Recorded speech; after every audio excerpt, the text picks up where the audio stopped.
ಓ ಮನಸ್ಸೆ. ಅಂಜಲಿ ಸೂರ್ಯ ಒಂದು ಸುಮಧುರ ಪ್ರೇಮ ಕಾವ್ಯ ಭಾಗ 82. ಶರ್ಮಿಳಾ ಹೊರಗೆ ಹೋಗಿರೋ ಎಲ್ರಿಗೂ ಬೇಗ ಬರೋದಕ್ಕೆ ಹೇಳಿದ್ರು. ಅದೇ ಥರ ಚೇತನ್ಗೆ ಕೂಡ ಇವತ್ತು ಪೂಜೆ ಮಾಡಿಸ್ಬೇಕು, ನೀನು ಸಹ ಇವತ್ತು ನಮ್ಮನೆಗೇನೆ ಬಾ, ನಾನು ಅಣ್ಣನ ಹತ್ರ ಮಾತಾಡ್ತೀನಿ ಅಂತ ಹೇಳಿದ್ರು. ಚೇತನ್ ಸರಿ ಅಂತ ಹೇಳಿ ಸಿರಿನ ಕಣ್ಣಲ್ಲೇ ಕೆಣಕಿ ಎಲ್ರಿಗೂ ಬಾಯ್ ಹೇಳಿ ಹೊರಟ. ಅದನ್ನ ಅಂಜಲಿಯ ಸೂಕ್ಷ್ಮ ಕಣ್ಣುಗಳು ಗಮನಿಸಿದ್ವು. ಚೇತನ್ ಸಿರಿನ ನೋಡುವಾಗ ಸಿರಿ ಕೂಡ ಅವನನ್ನ ಪ್ರೀತಿಯಿಂದ ನೋಡ್ತಾ ಇದ್ಲು. ಅದನ್ನ ಗಮನಿಸಿದ ಅಂಜಲಿಗೆ ಇವರಿಬ್ಬರ ಮಧ್ಯ ಏನೋ ನಡೀತಿದೆ ಅನ್ನೋದು ಗೊತ್ತಾಗಿತ್ತು.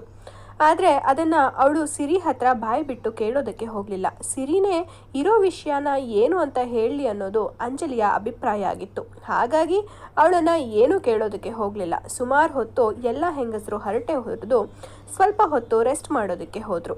ಅದಾದ ಸ್ವಲ್ಪ ಹೊತ್ತಿಗೆ ಹೊರಗೆ ಹೋಗಿದ್ದ ಅಶೋಕ್ ಅವರು ಮನೆಗೆ ಬಂದು ಶರ್ಮಿಳಾ ಅವರಿಗೆ ತಿಳಿಸಿ ರೇವತಿನ ಕರ್ಕೊಂಡು ಅವರ ಮನೆ ಕಡೆಗೆ ಹೊರಟರು. ಅಂಜಲಿ ಮತ್ತು ಶರ್ಮಿಳಾ ಸಿರಿ ಇಲ್ಲೇ ಇರಲಿ ಅಂತ ಇನ್ನೊಂದೆರಡು ದಿನ ಇರಲಿ ಅಂತ ಕೇಳ್ಕೊಂಡಿದ್ದರಿಂದ ಅಶೋಕ್ ದಂಪತಿಗಳು ಸರಿ ಅಂತ ಸಿರಿನ ಅಲ್ಲೇ ಬಿಟ್ಟು ಅವ್ರು ಮಾತ್ರ ಅವ್ರ ಮನೆ ಕಡೆಗೆ ಹೊರಟರು. ಸಿರಿ ಕೂಡ ಚೇತನ್ ವಾಪಸ್ ಬರ್ತಾನೆ ಅಂತ ಗೊತ್ತಿದ್ದರಿಂದ ಅವಳು ಸಹ ಖುಷಿಯಾಗಿ ಅಲ್ಲೇ ಉಳ್ಕೊಂಡ್ಳು. ಅದ್ರ ಜೊತೆಗೆ ಮನಸ್ಸಲ್ಲೇ ಅಂಜಲಿ ಮತ್ತು ಶರ್ಮಿಳಾಗೆ ಥ್ಯಾಂಕ್ಸ್ ಹೇಳ್ಕೊಂಡ್ಳು. ಅಂಜಲಿಗೆ ಸಿರಿ ಮುಖದಲ್ಲಿರೋ ಸಂತೋಷ ನೋಡಿ ತಾನು ಅಂದ್ಕೊಂಡಿರೋದು ನಿಜ ಅನ್ನೋದು ಗೊತ್ತಾಗಿತ್ತು. ಆದರೆ ಸಿರಿ ಯಾಕೆ ತನ್ನ ಹತ್ರ ಏನೂ ಹೇಳ್ಕೊಳ್ತಿಲ್ವಲ್ಲ ಅಂತ ಅವಳು ಸಹ ಬೇಜಾರು ಮಾಡ್ಕೊಂಡಿದ್ಲು. ಆದರೆ ಈ ಕಡೆ ಸೈಟ್ ವಿಸಿಟ್ಗೆ ಬಂದಿದ್ದ ಚೇತನ್ಗೆ ಸಿರಿ ಹತ್ರ ಫೋನ್ ನಂಬರ್ ಕಲೆಕ್ಟ್ ಮಾಡ್ಕೋಬೇಕಿತ್ತು ಅಂತ ಅಂದ್ಕೊಳ್ತಾನೆ ಇದ್ದ. ಅವನು ಮನಸ್ಸಲ್ಲೇ ನಾನು ನನ್ನ ಮುದ್ದು ಗೊಂಬೆನ ಬೆಳಿಗ್ಗೆಯಿಂದ ಸರಿಯಾಗಿ ಮಾತಾಡ್ಸೋದಕ್ಕೆ ಆಗಲಿಲ್ಲ. ಅಟ್ಲೀಸ್ಟ್ ಅವಳ ಫೋನ್ ನಂಬರ್ ಆದರೂ ಇದ್ದಿದ್ದರೆ ಹೇಗಾದರೂ ಮಾಡಿ ಅವಳ ಜೊತೆಗೆ ಮಾತಾಡೋಕ್ಕಾದರೂ ಮಾತಾಡ್ತಾ ಇದ್ದೆ. ಇವಾಗ ಅದೂ ಇಲ್ಲ. 2 ಡೇಸಿಂದ ಅಲ್ಲೇ ಇದ್ದರೂ ಅವಳದೊಂದು ಫೋನ್ ನಂಬರ್ ತೊಗೊಳೋದಕ್ಕಾಗಿಲ್ಲ. ಎಷ್ಟು ದಡ್ಡ ನಾನು ಅಂತ ಅಂದ್ಕೊಳ್ತಿರೋವಾಗಲೇ ಅವನ ನಂಬರಿಗೆ ಸಿರಿ ಕಡೆಯಿಂದ ಕಾಲ್ ಹೋಯಿತು. ಟ್ರೂ ಕಾಲರಲ್ಲಿ ಸಿರಿ ಅಂತ ನೋಡಿ ಅವನಿಗೆ ಸಿಕ್ಕಾಪಟ್ಟೆ ಖುಷಿ ಆಯಿತು. ಅರೆ, ನನ್ನ ಹುಡುಗಿಗೆ ನನ್ನ ಮನಸ್ಸಲ್ಲಿ ಅಂದ್ಕೊಂಡಿರೋದು ಹೇಗೆ ಗೊತ್ತಾಯಿತು, ಅವಳಿಗೆ ಹೇಗೆ ನನ್ನ ನಂಬರ್ ಸಿಕ್ಕಿರಬಹುದು ಅಂತೆಲ್ಲ ಯೋಚನೆ ಮಾಡ್ತಾ ಇರೋವಾಗಲೇ ಅವನು ಕಾಲ್ ಪಿಕ್ ಮಾಡ್ದ. ಅವನು ಹಲೋ ಅಂತ ಹೇಳೋದಕ್ಕೂ ಸಿರಿಗೆ ಅವನ ಹತ್ರ ಹೇಗೆ ಮಾತು ಶುರು ಮಾಡಬೇಕು ಅಂತಾನೆ ಗೊತ್ತಾಗದೆ ಚಡಪಡಿಸ್ತಾ ಇದ್ಲು. ಅವಳ ಉಸಿರಾಟದ ಗತಿಯಿಂದಾನೆ ಅದು ಸಿರಿನೇ ಕಾಲ್ ಮಾಡಿರೋದು ಅಂತ ಚೇತನ್ಗೆ ಗೊತ್ತಾಯಿತು. ಸಿರಿ ಅಂತ ತುಂಬ ಪ್ರೀತಿಯಿಂದ ಕರೆದ. ಸಿರಿ ಅಂತಷ್ಟೇ ಹೇಳಿದ್ಲು. ಸಿರಿ, ನಿಜವಾಗ್ಲೂ ನೀನು ಕಾಲ್ ಮಾಡಿದ್ಯಾ? ಏನು ಗೊತ್ತಾ, ಈಗ ತಾನೇ ನಾನು ನಿನ್ನ ನೆನೆಸ್ಕೊತಾ ಇದ್ದೆ. ನಿನ್ನ ಫೋನ್ ನಂಬರ್ ಕೂಡ ಇಲ್ವಲ್ಲ ಅಂತ ಅದೆಷ್ಟು ಚಡಪಡಿಸ್ತಾ ಇದ್ದೆ ಗೊತ್ತಾ. ಬಟ್ ನೀನೇ ಕಾಲ್ ಮಾಡಿದ್ದು ನಂಗೆ ತುಂಬ ಖುಷಿ ಆಯಿತು. ಲವ್ ಯು ಸೋ ಮಚ್ ಅಂತ ಮೊಬೈಲಲ್ಲೇ ಒಂದಷ್ಟು ಮುತ್ತುಗಳನ್ನು ಕೊಟ್ಟ. ಅವನ ಆ ಎಕ್ಸೈಟ್ಮೆಂಟ್ ನೋಡಿ ಸಿರಿಗೂ ಖುಷಿ ಆಯಿತು. ಅವಳು ಹಾಗೆ ಏನು ಮಾತಾಡಬೇಕಂತ ಯೋಚನೆ ಮಾಡ್ತಿರೋವಾಗಲೇ ಯಾಕೋ ಮುದ್ದು ಮಾತಾಡಲ್ವಾ ಅಂತ ಚೇತನ್ ಪ್ರೀತಿಯಿಂದ ಕೇಳ್ದ. ಹಾಗೇನಿಲ್ಲ ಅಂದ್ಲು ಅಷ್ಟೆ. ಸರಿ, ನನ್ನ ನಂಬರ್ ಹೇಗೆ ಸಿಕ್ತು ಅಂತ ಎಕ್ಸೈಟ್ಮೆಂಟಿಂದ ಕೇಳ್ದ. ಆಗ ಸಿರಿ ಅದು ಶರ್ಮಿಳಾ ಆಂಟಿ ಮೊಬೈಲಿಂದ ತೊಗೊಂಡೆ ಅಂತ ಹೇಳಿದ್ಲು. ಓ, ಈಗ ಗೊತ್ತಾಯಿತು ಮೇಡಮ್ಗೆ ನನ್ನ ನಂಬರ್ ಹೇಗೆ ಸಿಕ್ಕಿದೆ ಅಂತ. But thank you so much. ನೀನು ಕಾಲ್ ಮಾಡಿಲ್ಲ ಅಂದರೆ ಮೋಸ್ಟ್ಲಿ ನಾನು ಸಂಜೆವರೆಗೂ ಹೇಗಿರ್ತಿದ್ನೋ ಗೊತ್ತಿಲ್ಲ ಅಂತ ಹೇಳ್ದ. ಒಂದೇ ದಿನಕ್ಕೆ ಅಷ್ಟೊಂದು ಅಡಿಕ್ಟ್ ಆಗಿದ್ದೀನಾ ಅಂತ ತಮಾಷೆಯಾಗಿ ಕೇಳಿದ್ಲು ಸಿರಿ. ಆ ಮಾತಿಗೆ ವಿಜಯ್ಗೆ ಏನು ಹೇಳಬೇಕೋ ಗೊತ್ತಾಗಲಿಲ್ಲ. ಅವನು ಮುದ್ದು, ನಿನಗೆ ಗೊತ್ತಾ, ನಾನು ಈ ಭೂಮಿ ಮೇಲೆ ಯಾರನ್ನಾದರೂ ತುಂಬ ಹಚ್ಕೊಂಡಿದ್ದೀನಿ ಅಂದರೆ ಒಂದು ನನ್ನ ಡ್ಯಾಡ್, ಅದು ಬಿಟ್ಟರೆ ವಿಜಯ್. ಅಮ್ಮ ಹೋಗಿ ಅದೆಷ್ಟೋ ವರ್ಷಗಳವರೆಗೆ ನಾನು ಮಂಕಾಗೇ ಇದ್ದೆ. ಯಾಕಂದರೆ ಎಲ್ರಿಗೂ ಅಮ್ಮ ಇದ್ದರು, ಕೈ ತುತ್ಕೊಡೋರು, ಪ್ರೀತಿ ಮಾತು ಹೇಳ್ತಿದ್ರು, ಅವ್ರ ಮಡ್ಲಲ್ಲಿ ಮಲಗಿಸ್ಕೊತಿದ್ರು. ಆದರೆ ಅದು ಯಾವುದು ನನಗಿಲ್ವಲ್ಲ ಅಂತ ಸಿಕ್ಕಾಪಟ್ಟೆ ಬೇಜಾರಾಗ್ತಿತ್ತು. ನನಗೆ ಗೊತ್ತಿಲ್ಲದೆ ಒಂಟಿಯಾಗಿ ಬೆಳೀತಾ ಇದ್ದೆ. ಆಗ ನನ್ನ ಬದುಕಿಗೆ ಬಂದಿದ್ದು ವಿಜಯ್. ಅವನು ನನಗೆ ಬೆಸ್ಟ್ ಫ್ರೆಂಡ್ ಆಗಿದ್ದ. ಅವನ ಕಡೆಯಿಂದ ಶರ್ಮಿಳಾ ಆಂಟಿ ಪ್ರೀತಿ ಸಿಕ್ತು. ಆಗ ನಾನು ಸ್ವಲ್ಪ ಚೇತರಿಸ್ಕೊಂಡೆ. ಆದರೆ ಈಗ ಅವರಿಬ್ಬರನ್ನ ಬಿಟ್ಟರೆ ನನ್ನ ಇಡೀ ಬದುಕಿಗೆ ನೀನು ಆಧಾರ ಅನ್ನಿಸ್ತಾ ಇದೆಯಾ. ನಿನ್ನ ಜೊತೆ ಇರೋ ಪ್ರತಿ ಕ್ಷಣ ನಾನು ಎಷ್ಟು ಖುಷಿಯಾಗಿರ್ತೀನಿ ಗೊತ್ತಾ. ಅದನ್ನು ಬರೀ ಬಾಯಿ ಮಾತಲ್ಲಿ ಎಕ್ಸ್ಪ್ಲೈನ್ ಮಾಡೋದಕ್ಕಾಗಲ್ಲ ಕಣೋ. I really love you. ನೀನೇ ನನ್ನ ಪ್ರಪಂಚ ಅನ್ನೋಷ್ಟು ನಿನ್ನನ್ನು ಹಚ್ಕೊಳ್ಬೇಕು, ನಿನ್ನ ಜೊತೆಗೆ ಯಾವಾಗಲೂ ಇರಬೇಕು ಅಂತ ಅನಿಸುತ್ತೆ ಅಂತ ಹೇಳಿ ಭಾವುಕನಾದ. ಅವನ ಆ ಭಾವನೆಗಳ ತುಂಬಿದ ಮಾತನ್ನು ಕೇಳ್ತಾ ಇದ್ದ ಸಿರಿ ಕಣ್ಣಂಚು ಒದ್ದೆ ಆಗಿತ್ತು. ಚೇತನ್, ಪ್ಲೀಸ್ ಹಾಗೆಲ್ಲ ಹೇಳಬೇಡಿ. ನಾನು ಯಾವಾಗಲೂ ನಿಮ್ಮ ಜೊತೆಗೇ ಇರ್ತೀನಿ. ನಿಮ್ಮ ಖುಷಿನಲ್ಲಿ ನನ್ನ ಖುಷಿನ ನೋಡ್ತೀನಿ. ಇನ್ನೊಂದೇನು ಗೊತ್ತಾ, ನನ್ನ ಅಪ್ಪ ಅಮ್ಮ ಕೂಡ ನಿಮಗೂ ಅಪ್ಪ ಅಮ್ಮ ಆಗ್ತಾರೆ. ಅಮ್ಮ ಯಾವಾಗಲೂ ಹೇಳ್ತಿರ್ತಾರೆ, ಇರೋ ಒಬ್ಬಳೇ ಮಗಳು, ಮನೆಗೆ ಬರೋ ಅಳಿಯ ನನಗೆ ಮಗನಾಗಿರ್ತಾನೆ ಅಂತ.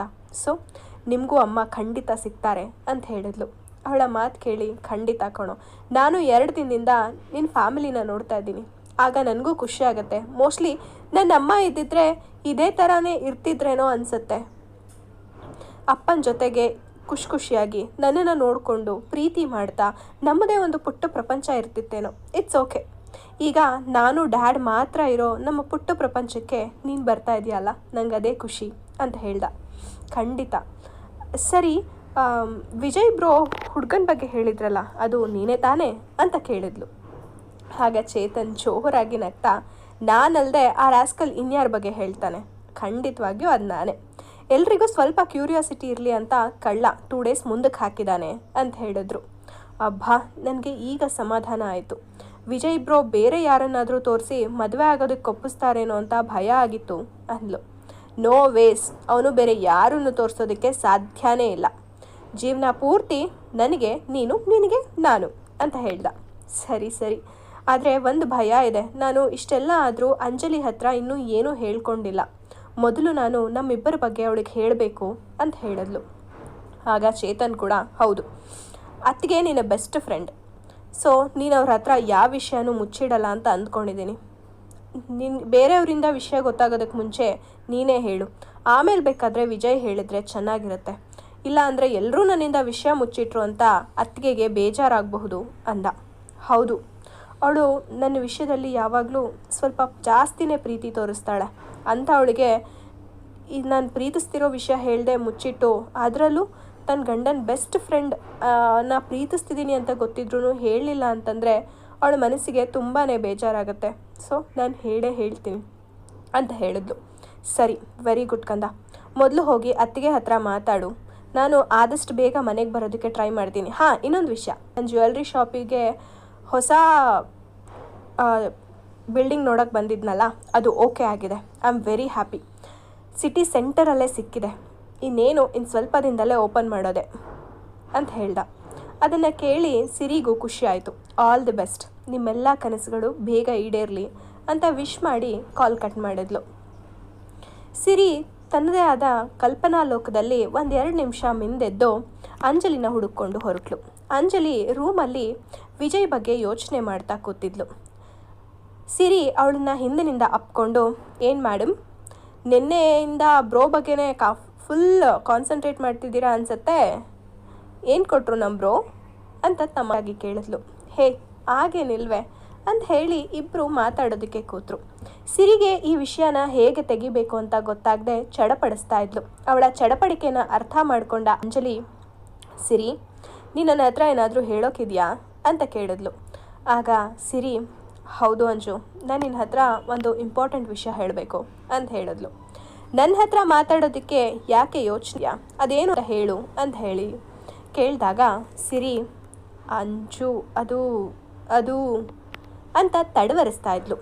ಆಗ ಅಂಜಲಿ, ಸಿರಿ ಪ್ಲೀಸ್ ಏನು ಅಂತ ಹೇಳು, ನನ್ನ ಹತ್ರ ಹೇಳೋದಕ್ಕೆ ಯಾಕೆ ಮುಜುಗರ, ತಡವರಿಸಿದ್ದು ಎಲ್ಲ ಅಂತ ಕೇಳಿದ್ಲು. ಆಗ ಸಿರಿ ಧೈರ್ಯ ತಂದುಕೊಂಡು, ನಾನು ಒಬ್ಬರನ್ನ ಪ್ರೀತಿಸ್ತಿದ್ದೀನಿ ಅಂತ ಹೇಳಿದ್ಲು. ಅದನ್ನು ಕೇಳಿದ ಅಂಜಲಿಯ ಕಣ್ಣುಗಳು ಗೋಲಿ ಗಾತ್ರ ಆಗಿತ್ತು. ಯಾಕಂದರೆ ಅವಳು ಸಿರಿ ಮತ್ತು ಚೇತನ್ ಮಧ್ಯ ಏನೋ ನಡೀತಿದೆ ಅಂತ ಎಕ್ಸ್ಪೆಕ್ಟ್ ಮಾಡಿದ್ಲು. ಆದರೆ ಇವಳು ಯಾರನ್ನೋ ಒಬ್ಬರನ್ನ ಪ್ರೀತಿಸ್ತಿದ್ದೀನಿ ಅಂದಾಗ ತಲೆನಲ್ಲಿ ಚೇತನ್ ಬಿಟ್ಟು ಬೇರೆ ಎಲ್ಲರ ಯೋಚನೆನೂ ಬಂತು. ಏನೇ ಹೇಳ್ತಾ ಇದೆಯಾ, ನೀನು ಪ್ರೀತಿ ಮಾಡ್ತಾ ಇದೆಯಾ, ಯಾರನ್ನ ಅಂತ ಎಕ್ಸೈಟ್ಮೆಂಟಲ್ಲೇ ಕೇಳಿದ್ಲು. ಆಗ ಸಿರಿ, ಅದು ನೀನು ಬೇಜಾರು ಮಾಡಿಕೊಂಡು ನನ್ನ ಬಗ್ಗೆ ತಪ್ಪು ತಿಳ್ಕೊಳ್ಳಲ್ಲ ಅಲ್ವಾ ಅಂತ ಕೇಳಿದ್ಲು. ಹೇ ಕಮಾನ್, ನಾನು ಯಾಕೆ ನಿನ್ನ ಬಗ್ಗೆ ತಪ್ಪು ತಿಳ್ಕೊಂಡು ಬೇಜಾರು ಮಾಡ್ಕೊಳ್ಳಿ, ಟೆಲ್ ಮಿ ಯಾರದು ಅಂತ ಕೇಳಿದ್ಲು. ಆಗ ಸಿರಿ ಭಯದಿಂದಾನೇ, ಅದು ವಿಜಯ್ ಬ್ರೋ ಫ್ರೆಂಡ್ ಚೇತನ್ ರಾಮ್ ಅಂತ ಹೇಳಿದ್ಲು. ಅದನ್ನು ಕೇಳಿದ ಅಂಜಲಿಗೆ ಖುಷಿಗೆ ಪಾರಾನೇ ಇರಲಿಲ್ಲ. ಏನೇ ಹೇಳ್ತಾ ಇದೆಯಾ, ನೀನು ಚೇತನ್ ಬ್ರೋನ ಇಷ್ಟಪಡ್ತಿದ್ಯಾ, ವಾವ್, ಒಳ್ಳೆ ವಿಷಯ ಹೇಳಿದೆ. ಆ್ಯಕ್ಚುಲಿ ಬೆಳಿಗ್ಗೆ ನಿಮ್ಮಿಬ್ಬರ ಸಲಿಗೆನ ನೋಡಿಕೊಂಡು ನಾನು ಅದೇ ಯೋಚನೆ ಮಾಡ್ತಾ ಇದ್ದೆ, ನಿಮ್ಮಿಬ್ಬರ ಮಧ್ಯ ಏನೋ ನಡೀತಿದೆ ಅಂತ. ಬಟ್ ಎಕ್ಸಾಕ್ಟಾಗಿ ಊಹೆ ಮಾಡೋದಕ್ಕೆ ಸಾಧ್ಯ ಆಗಿರಲಿಲ್ಲ. ನೋಡು ಕಳ್ರಿ ಈಗ ಸಿಕ್ಕಾಕೊಂಡೆ ಅಂತ ಹೇಳಿದ್ಲು. ಆಗ ಸಿರಿ, ಓ ಇದೆಲ್ಲ ಅಬ್ಸರ್ವ್ ಮಾಡ್ತೀಯಾ ಅಂತ ಕೇಳಿದ್ಲು. ಆಗ ಅಂಜಲಿ ನಗ್ತಾ, ಇನ್ನೇನು ಮತ್ತೆ, ನೀನು ಮಾತ್ರ ನನ್ನ ಗಂಡನ ಮಧ್ಯ ಯಾವಾಗಲೂ ಕರಡಿ ಥರ ಅದು ಇದು ಅಂತ ಹೇಳ್ತಾ ಇರ್ತೀಯಾ, ನಾನು ಮಾತ್ರ ನಿನ್ನನ್ನು ಅಬ್ಸರ್ವ್ ಮಾಡಬಾರ್ದಾ ಅಂತ ತುಸು ಕೋಪದಲ್ಲೇ ಕೇಳಿದ್ಲು. ಅವಳ ಕೋಪನ ನೋಡಿ ಸಿರಿಗೆ ಜೋರು ನಗು ಬಂದು ನಕ್ಬಿಟ್ಲು. ಹೇಳು, ನಿನ್ನ ಲವ್ ಸ್ಟೋರಿ ಹೇಗೆ ಸ್ಟಾರ್ಟ್ ಆಯಿತು? ನೀನು ಮಾತ್ರ ಇಷ್ಟಪಡ್ತಾ ಇದೆಯಾ ಅಥವಾ ಬ್ರೋಗೋ ನೀನಂದರೆ ಇಷ್ಟನಾ ಅಂತ ಕೇಳಿದ್ಲು. ಆಗ ಸಿರಿ, ಅವರಿಗೂ ನಾನಂದರೆ ಇಷ್ಟ ಅಂತ ನಾಚ್ಕೊಂಡು ಹೇಳಿದ್ಲು. ವಾವ್ ಸಿರಿ, ನಿನ್ನ ಮುಖದಲ್ಲಿ ನಾಚಿಕೆ ಖಂಡಿತ ಆಗಲ್ಲ ಕಣೆ. ನೀನು ಯಾವಾಗಲೂ ಬಜಾರಿ ಥರ ಎಲ್ಲರನ್ನೂ ಟೀಸ್ ಮಾಡ್ಕೊಂಡಿದ್ರೇ ಚಂದ. ಈ ಮುಖದಲ್ಲೂ ನಾಚಿಕೆ ತರಿಸಿರೋ ಬ್ರೋನ ನೆನೆಸ್ಕೊಂಡ್ರೆ ನನಗೆ ನಗು ಬರ್ತಾ ಇದೆ ಅಂತ ನಗುತ್ತಾನೆ ಹೇಳಿದ್ಲು. ಆಗ ಸಿರಿಗೆ ಹುಸಿ ಮುನಿಸು ಶುರುವಾಯಿತು. ಏನೇ ಹಾಗಂದರೆ ನಾನೇನು ಹೆಣ್ಣಲ್ವಾ ಅಂತ ಕೇಳಿದ್ಲು. ಹೇ ಕೂಲ್, ನಾನು ಹಾಗೆ ಹೇಳಲಿಲ್ಲ. ಎನಿವೇಸ್, ನನಗಂತೂ ತುಂಬ ಖುಷಿ ಆಗ್ತಾಯಿದೆ. ಆದಷ್ಟು ಬೇಗ ಇದನ್ನು ಅಂಕಲ್ ಆಂಟಿ ಹತ್ರ ಹೇಳಿ ನಿನ್ನ ಮದುವೆ ಫಿಕ್ಸ್ ಮಾಡಿಸಿ ಧಾಮ್ ಧೂಮ್ ಅಂತ ನಿನ್ನ ಮದುವೆ ಮಾಡೋದೆ ಅಂತ ಹೇಳಿದ್ಲು. ಹಾಂ ಅಂತಷ್ಟೇ ಹೇಳಿದ್ಲು. ಆದರೆ ವಿಜಯ್ ಯಾರೋ ಹುಡುಗನ ನೋಡ್ತೀನಿ ಅಂತ ಹೇಳಿದ್ರಲ್ಲ ಅಂತ ಪಟ್ ಅಂತ ನೆನೆಸ್ಕೊಂಡು ಅಂಜಲಿ ಕೇಳಿದ್ಲು. ಆಗ ಸಿರಿ, ಆ ಹುಡುಗ ಬೇರೆ ಯಾರೂ ಅಲ್ಲ, ಚೇತನ್. ಬ್ರೋಗೂ ನಮ್ಮಿಬ್ಬರ ವಿಷಯ ಗೊತ್ತು, ಅದಕ್ಕೆ ಅವರೇ 1-2 ದಿನ ವೇಟ್ ಮಾಡಿ ಒಂದು ಹುಡುಗನ ತೋರಿಸ್ತೀನಿ ಅಂತ ಹೇಳಿದ್ದಾರೆ ಅಂತ ಹೇಳಿದ್ಲು. ಈಗ ಅಂಜಲಿಗೆ ಗಂಡನ ಮೇಲೆ ಮುನಿಸು ಶುರುವಾಯಿತು. ಇಷ್ಟೆಲ್ಲ ನಡೀತಾ ಇದ್ರು ತನಗೆ ಏನನ್ನೂ ಹೇಳಿಲ್ವಲ್ಲ ಅಂತ.